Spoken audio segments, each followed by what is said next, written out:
Samantha Bee defended the article accusing Aziz Ansari of engaging in sexual misconduct during a recent date. And she defended the Me Too movement on her show last night.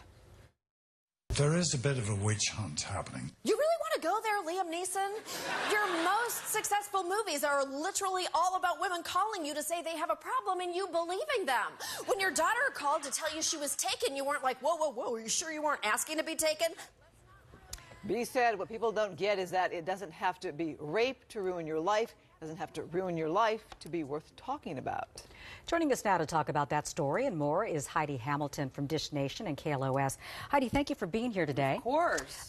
It seems to me that she's concerned that the pendulum is swinging the other way. What's your reaction to some of the comments she made? Well, you know, I love Samantha Bee, and I think, you know, she somehow made that digestible and funny. So as we talk about, it's impossible to sort of make this funny or, you know, bring light to it, but she did somehow seem to do that. And I think what she's saying is what we're all thinking about. It's like, because you hear a lot of people going, oh my God, now the floodgates are opening up of all these women coming out. And she's saying, yeah, the floodgates are opening because it happens to a lot of women. And then people who have a problem with, in this Aziz Ansari case where, you know, this girl's coming forward and essentially telling what happened on that date.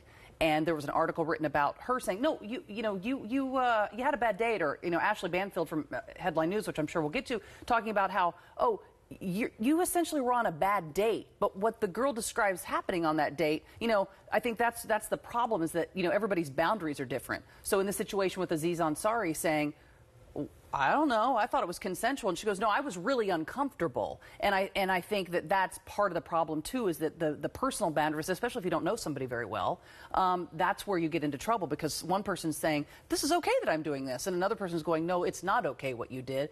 And you know, people are saying that you shouldn't put what happened to a girl on a bad date, you shouldn't put that in the same category as rape or workplace harassment. And that's what Samantha Bee was trying to say, was we're not saying it's the same thing, but it is falling under the Me Too movement. So if it happened to you and you were uncomfortable, you have every right to come forward and talk about it. But I think a lot of people are saying, oh, God, another story, another case, another woman coming forward. And it's like, well, yes, because it happens a lot. She's also saying, though, you actors who are wearing the Time's Up pin. Right. Well, wait a minute. Let's think about the stories that are being told about you. Should you be wearing the pin? Right. And she says, don't wear the pin. You know, if you don't truly believe in the movement, don't wear the pin as an accessory, because that's what we're not going to be. Women are not just going to be an accessory. That if you're wearing the pin, that you better truly believe in what that means to wear that pin. The hashtag Time's Up. Yeah, I think she's calling it out as hypocrisy. Right. And you know, she's really in your face, Samantha Bee. Yes, the type of statement she makes, and she never backs down. No. But what do you think this does to the movement? Do you think there was fear or concern on her part that the pendulum was swinging back towards the men?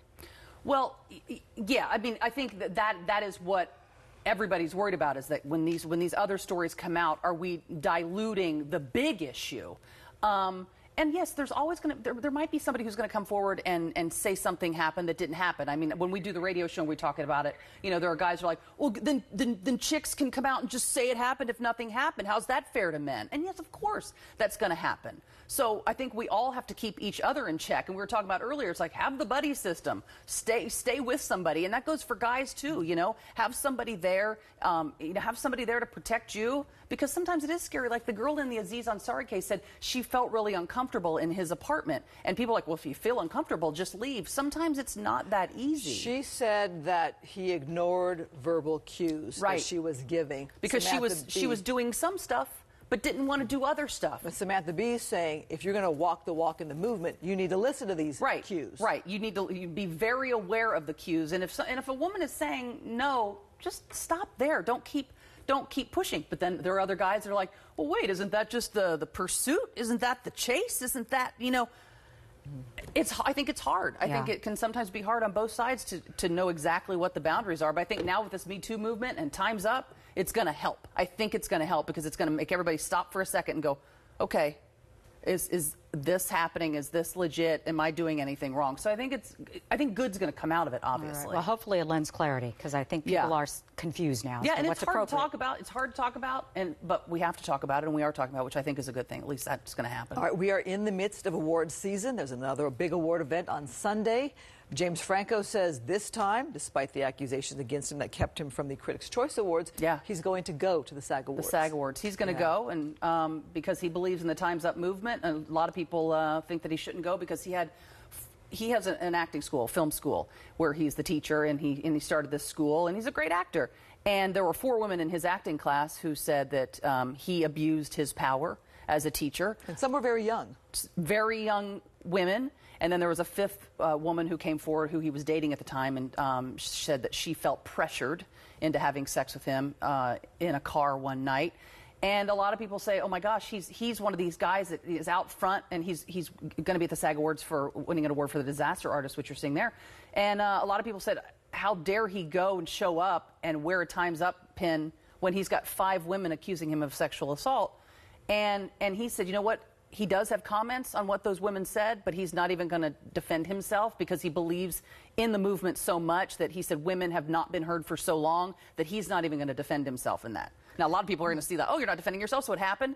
He's not saying anything. He's saying, I believe in the cause, and I'm not going to do that because I want these people to be heard. Now, Heidi, all these people have a lot of handlers around them. Yeah. Last time he chose not to go. This is a decision to go. It might even be perceived as a tactical move on his part. Right. Of, hey, I'm going because I didn't really do anything wrong, or I didn't know I was doing anything wrong. Right. What do you think about that perception, about trying to create a better public perception of him? Well, right. And I think that, like, for him coming forward and saying, listen, they say this happened, I have a different version of the story, but I'm not going to talk about my version because I do believe in the movement. I think that is good for him to say. I think if he goes away and hides, then that's not helping anything either. You know what I mean? It's like, no, I'm going to be out front. Talk to me. Ask me questions. Let's keep the conversation going. His presence makes a statement, actually. Absolutely does. He's not running away. He's not hiding, and and hopefully, he'll come out of this okay.